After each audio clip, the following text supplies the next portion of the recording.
During my first playthrough of this game, I felt a nagging feeling to make a video on Tears of the Kingdom simply because my Breath of the Wild video is my most popular video by far. I didn't want to because I wanted to fully grasp every aspect first, and Breath of the Wild had the whole 5 years thing attached to it. So I came to this on a middle ground. I can still talk about Tears of the Kingdom while not worrying about how well it's made. Not even the footage I care about. I streamed this for footage and it was pretty laggy. Apparently it was just this one. I looked back at my past streams and it was completely fine. Anyways, I'm using it because I don't want to record more footage. I've already been doing a lot of that for a future video. It's been eating up my file storage, so I don't really want to. And that is the end of the scripted part. It's not something I usually do. I'm gonna go off script to get the full thoughts out there. So, Tears of the Kingdom. Um, Amazing game. That's what the thumbnail says or whatever. Definitely my favorite of all time. It goes, I'm going to reveal my top 5 because I kind of did that in my Breath of the Wild video. Tears of the Kingdom, Stray, Breath of the Wild, Hollow Knight, Galaxy, blah, blah, blah, blah, yay. So yeah, what makes it my number 1? Well, story, good, very good. I like that Zelda actually has some sort of presence and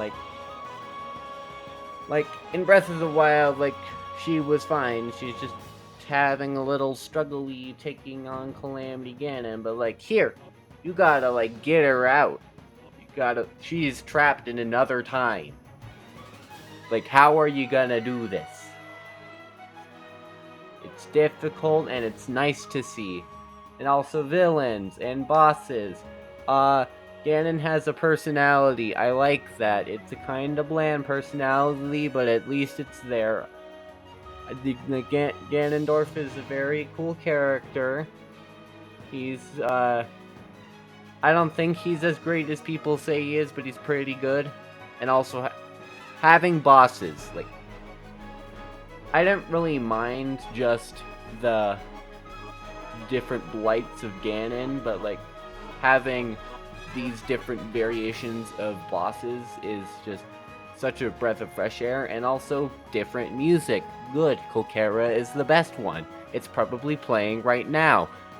So yeah, and with that, the dungeons. It's weird that the only original named one is the Lightning Temple. Why would you do names that have already been used for pre-existing games? Anyways, having temples, good again. It's like a combination of both the old 3D Zelda dungeons and the Divine Beasts, and I like it. Especially because you can cheese a lot of it. That's another aspect of this game. You are free to do so many things that cheesing it is pretty much required. There's no way that someone has not done the unintended strat. And most of that comes with the cool runes, which are definitely better than Breath of the Wild. Ultra Hand alone. Just that would be better than all of the runes. You have Magnesis, and then Ultra Hand is more, also build. Building is such a fun thing that I want to do more. I unfortunately am unfortunately I like keeping my Zonai stuff, so yeah, sorry, I'm recording this late at night. I should probably be a little quieter. So yeah, Zonai materials, very cool, but hard to get your hands on. I don't like using them a lot because of that. Well, I feel like I should set out some time just playing the game where I create cool contraptions that involve Korok torture. That would be super funny. I did crucify Koroks twice during my stream, and both were really fun. Watch the VOD, except don't, please. It's very laggy. You will not enjoy yourself. Spoiler alert. Big one with palm trees, and small one, but it gets zapped by lightning, and that's cool. So yeah, what else? The other two, Fuse.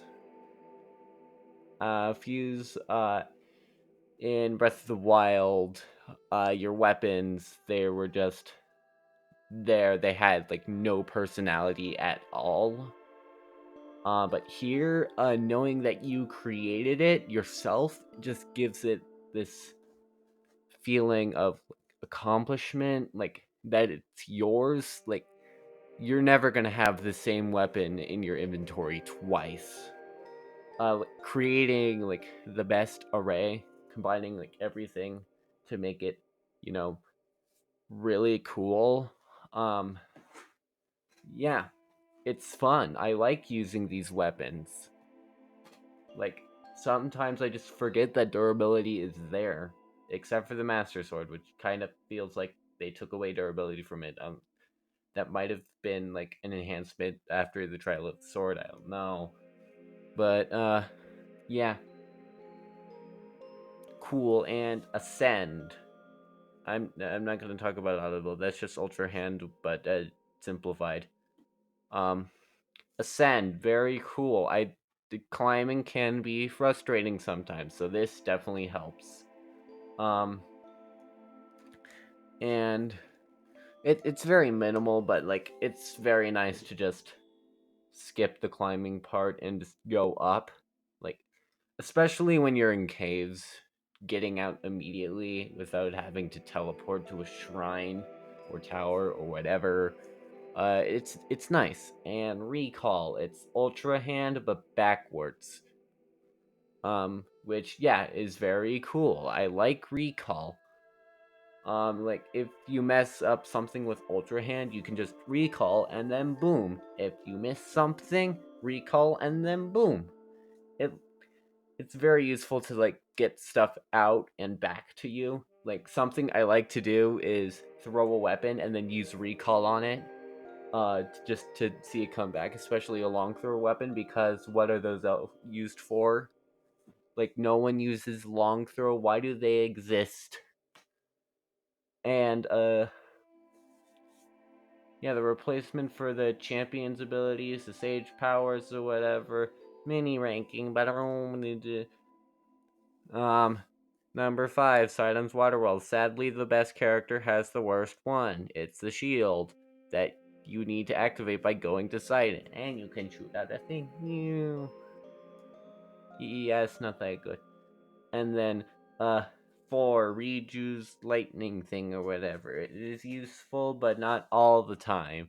I don't like having to use arrows. And, 3, Miner's construct. It's cool to have a mech, but it's not cool when you lose the things you attach to it. And battery. And number 2 is, was like cannon or whatever, which I use all the time for mining, because who has the will to use their actual weapons on those rocks? And number 1, Tulin's gust thing, because it makes paragliding cooler. Yay. Can you tell I'm awkward doing this? I'm awkward like all the time. Oh well, you probably know that if you ever tuned into stream or you know me in real life, that if you know me in real life, this is a good day. Um, so yeah, what else? Uh, so right now I'm in a part where yeah, I've completed the main story, and all I have to do right now is just 100% it. Which like I've played this game for a full on month. I'm getting a bit burned out. I'm not gonna 100% it right now. I'll I'll definitely 100% it in the future, probably in 2023. But I'm gonna go do some stuff with some other games. Like I'm going back to Woolly World. I unlocked one of the badges, the one that allows you to like see all the hidden stuff. It's gonna make the game a whole lot more tolerable. Cause like it is amazing if you're not trying to 100% it. If you are, it is still amazing, but it is super difficult and sometimes frustrating. But this is about TOTK. and it has mechanics. Like, I like the house. I like the house mainly because I displayed all of like the special weapons, and it looks super cool. Although it was kind of weird that Link's old house is just now Zelda's house. Like, why would Link allow her just to take over his house? Actually, it makes sense. It's Link. He would do that. Oh, and him humming the different Zelda tunes while cooking. Very nice detail. And yeah, I'm scraping the bottom of the barrel. This game is good. Go play it. Ignore that it's $10 higher than most other Switch games, because it does deserve that extra $10. So yeah, that's about it. And yeah, like, subscribe, that stuff. What up, and yeah, next video is gonna be huge. So tune in for that one. See ya.